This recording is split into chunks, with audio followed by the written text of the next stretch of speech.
listening to Reality Wrap. I'm your host, Melanie. Thanks for listening and enjoy the show. Hey guys, I am back today to recap last night's episode of The Real Housewives of Salt Lake City. Salt Lake City is still firing on all cylinders. It amazes me how much goes on with everybody in every episode compared to like The Real Housewives of Beverly Hills.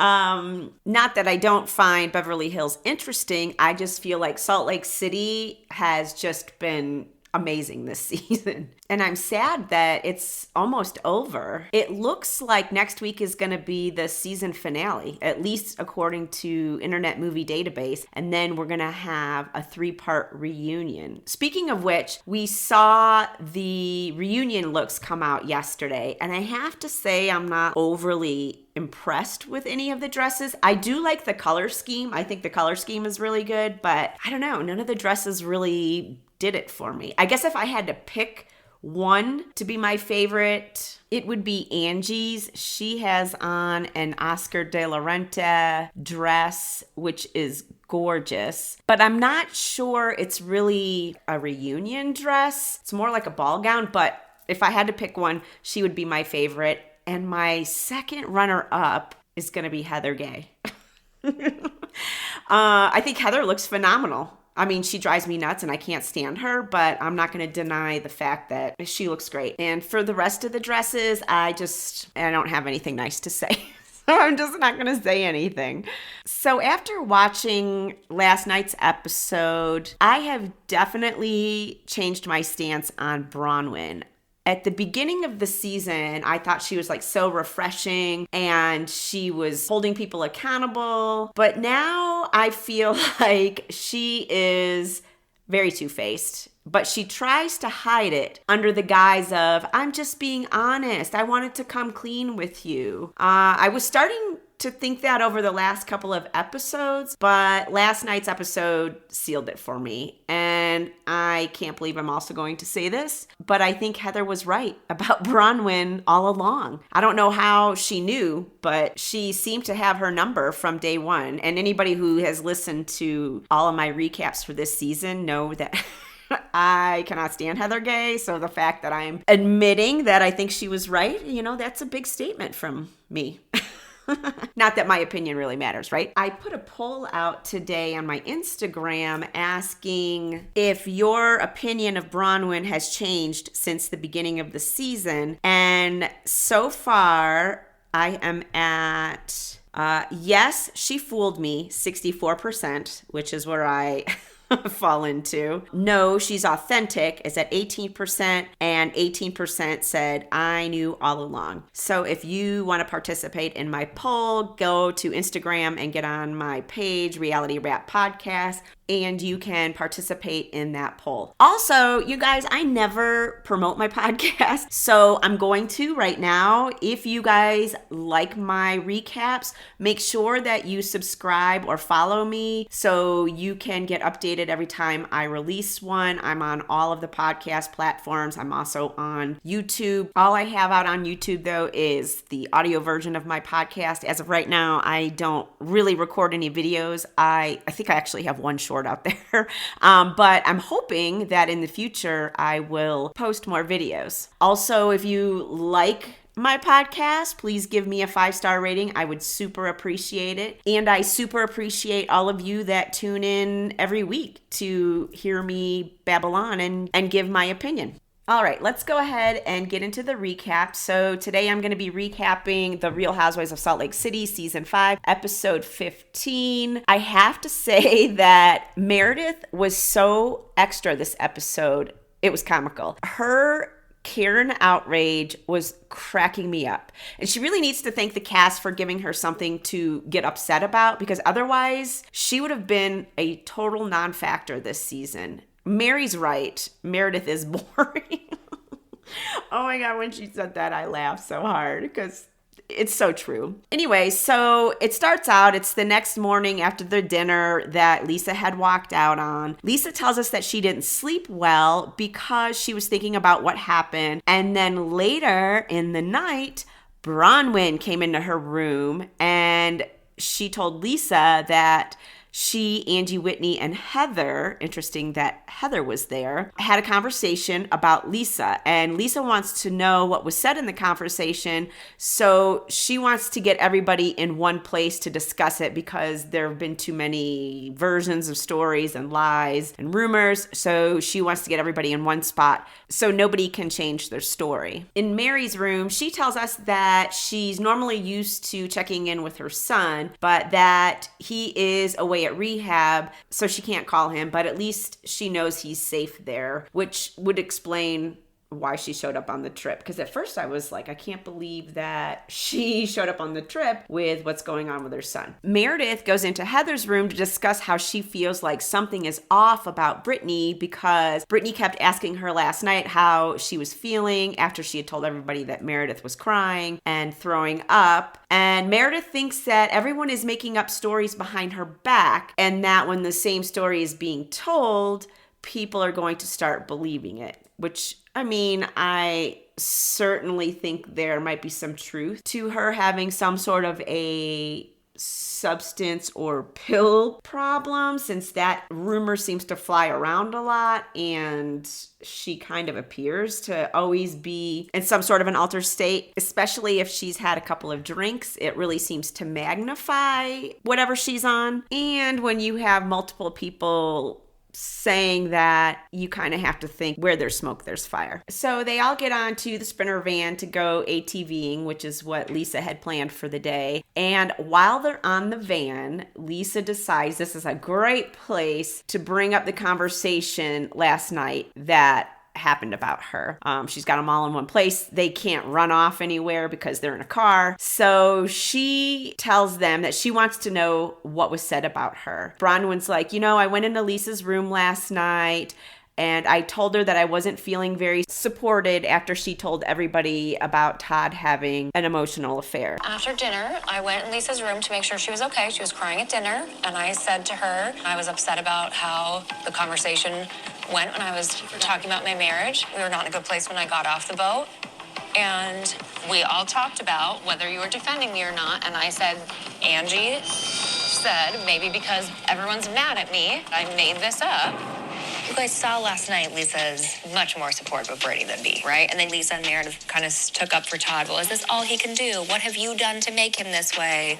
Maybe she didn't take it as serious as it is. I don't know. So you don't think she believed what I was saying? So did I miss something? Because Bronwyn tells Lisa that Angie said because they are mad at her that they think she is making up stuff about her marriage. But in the clip, we see Angie just say, maybe they don't take you as serious as it is. I don't know. So what Bronwyn told Lisa that Angie said about her was not at all what Angie said. Bronwyn totally threw Angie under the bus for something that she didn't even say. Lisa tells them that the point of this conversation is that Bronwyn told her that Angie and Whitney came to Bronwyn to talk about Lisa. Whitney starts to tell her what actually happened, and Lisa starts talking over her, and Whitney tells her to shut up, to let them explain themselves, and they start arguing back and forth, and they're calling each other names. And while they're fighting, we see Britani on her phone, and it looks like she's taking a video. So in the middle of Lisa and Whitney screaming at each other, Angie yells out to Britani,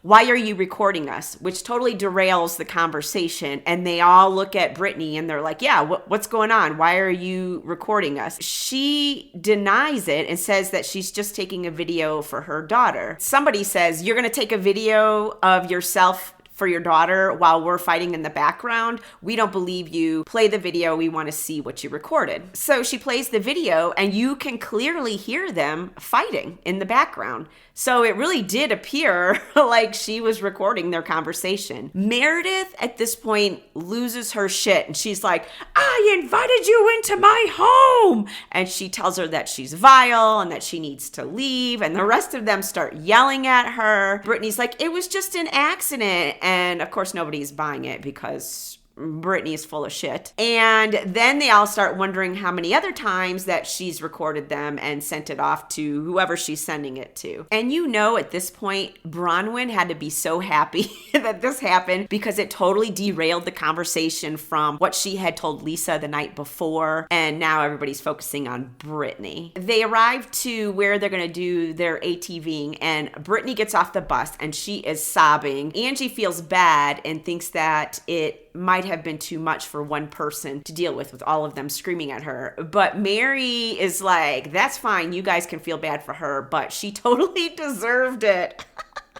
And I'm kind of with Mary on this one. I think Britani did deserve it. She has started so much shit with everybody on this cast and said so many things and done so many stupid things. And not to mention on the after show, which was pretty much all about Britani recording them, they had talked about how they had caught her recording them at other times. So they kind of knew that's what she was doing. She was still claiming on the after show that she was taking a video from her daughter, but nobody on that cast believed her. Whitney decides to be the bigger person, and she goes and gets off the bus to ask her if she's okay. That was a lot of yelling for one person to deal with. Britani claims that she had no bad intentions, and a producer in her talking head asks her why she was recording the back of the seat. And Britani claims that she was only recording for 1 second because she was trying to get her video camera to turn around and record her face. But we get a flashback of the actual recording on the bus, and it was for 21 seconds. So yeah, Britani, nobody's buying what you're selling. They all get off of the bus and they get into their ATVs, and Heather ends up having to ride with Britani. And it was so funny. It was in complete silence and she's just sitting there. And then they come up to this bridge that all of them have to cross in these like go-karty dune buggy things. And this bridge was so high up and all of them are like, oh my God, I wonder when the last time this thing was inspected. And I'm not gonna lie, I probably would have thought the same thing. When was the last time this thing was checked? Is it safe? We are in another country. Yeah. Anyway, so they all go across. Obviously, they're fine. After the ATVing, they go to this waterfall where Whitney and Britani jump in. And Mary was so funny. She was like, have fun with your diarrhea after jumping in water.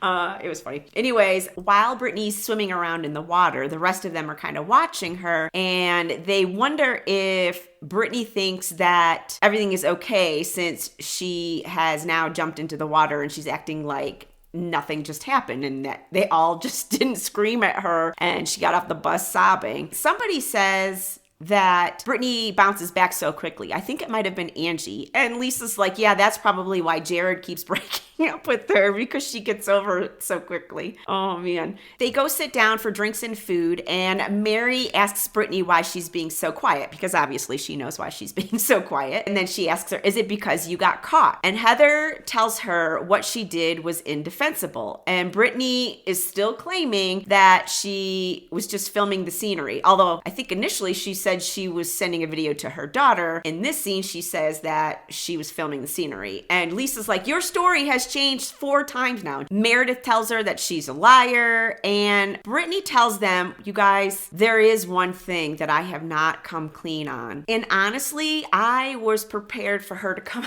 out with like this revelation that like, oh, I'm not who I say I am or whatever. She tells them that her and Jared are actually in a physical relationship.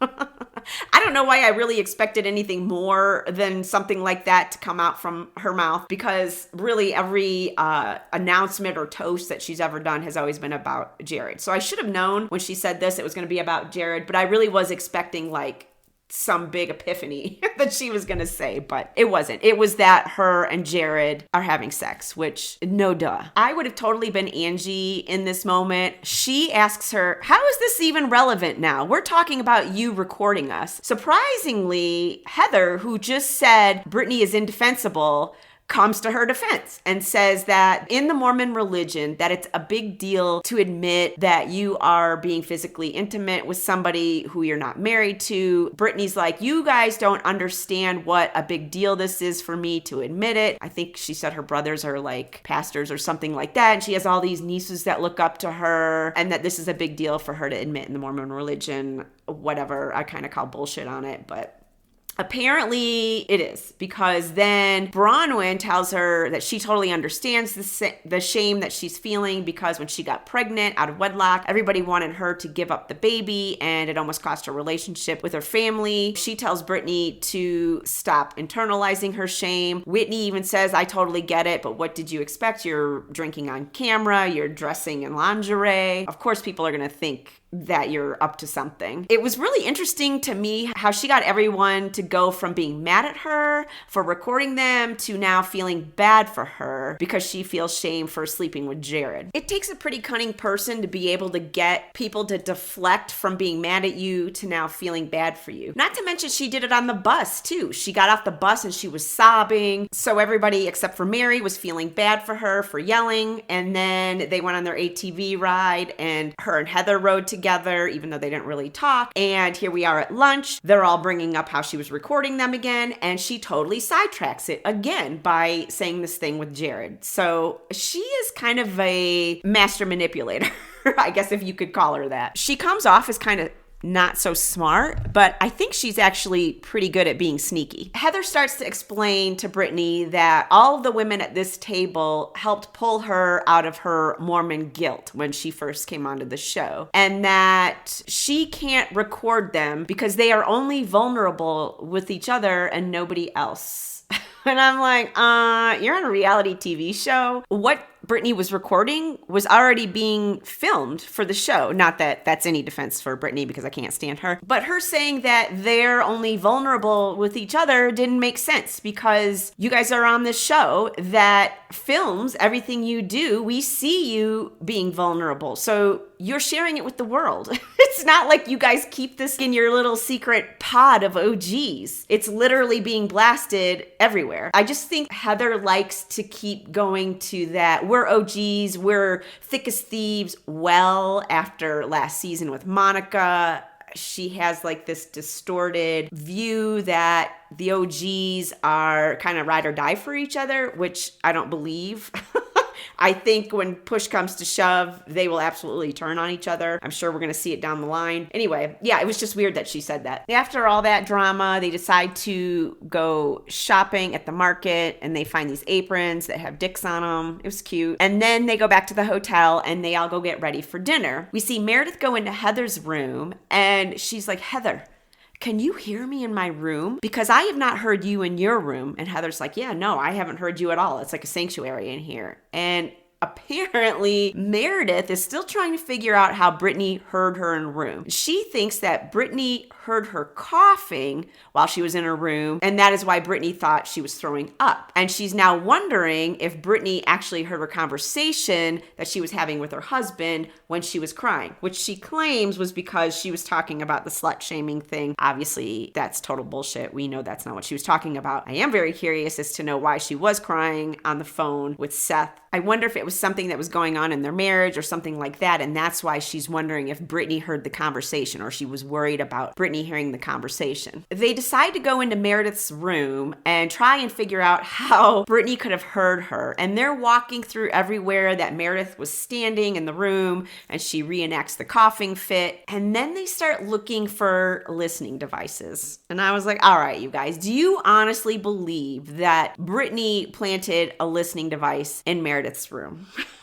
I think she might have been standing by the door listening. I don't think she would have put something in Meredith's room to hear her talk. They go to dinner, and Angie brings up again how they didn't get to clear up the conversation, how Bronwyn had gone into Lisa's room to tell her that Whitney and Angie were talking about her. It feels like you felt guilty about something that was said in that conversation, and you ran to Lisa to clear it before we had a chance to talk to Lisa about it. No, I did not. Well, I think it's convenient that you waited until we were gone to have the conversation. I don't. It's between Lisa and I, so I wanted a moment with her myself. I know that they don't appreciate that I went to Lisa, but this has nothing to do with them. This was about Lisa and I getting clear and getting on the same page. And I'm not going to get twisted into thinking that I've done something wrong here.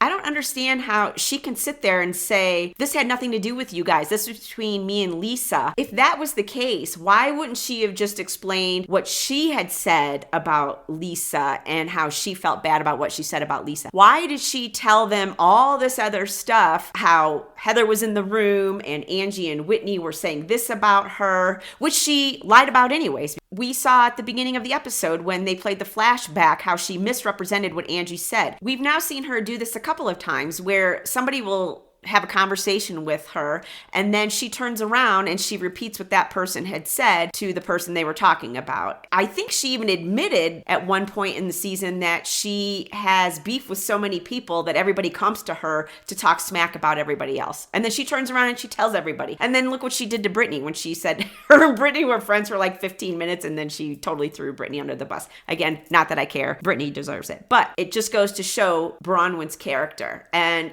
when she first came on the show, she was not portraying herself that way. But then as the show went on, it started to come out. Meredith decides that it's been a little while since she's had some outrage. So she starts talking about how she needs to clear up with Britani that she did not throw up, that she was actually having a coughing fit while she was on the phone with Seth. And she doesn't understand how Britani heard her crying when she was on the phone because she has not heard anybody else in their rooms. And I even think, was it Mary and somebody else were like, I haven't heard you in your room. And they're like, no, I haven't heard you either. Britani's like, Meredith, I feel like you're trying to find something to come after me for. And I was like, well, you did tell people that she was vomiting and crying in her room. So you kind of started it, which was kind of surprising considering that Meredith came to her defense at her bat mitzvah and kicked Angie out for telling Britani that she had high body count hair. For her to turn around and tell people, oh, I heard her crying and I heard her throwing up. I mean, it was kind of shitty. She should have gone to Meredith privately and been like, are you okay? But instead she decided to tell people about it. Meredith tells Britani that after she had recorded them today, why would she not question if Britani put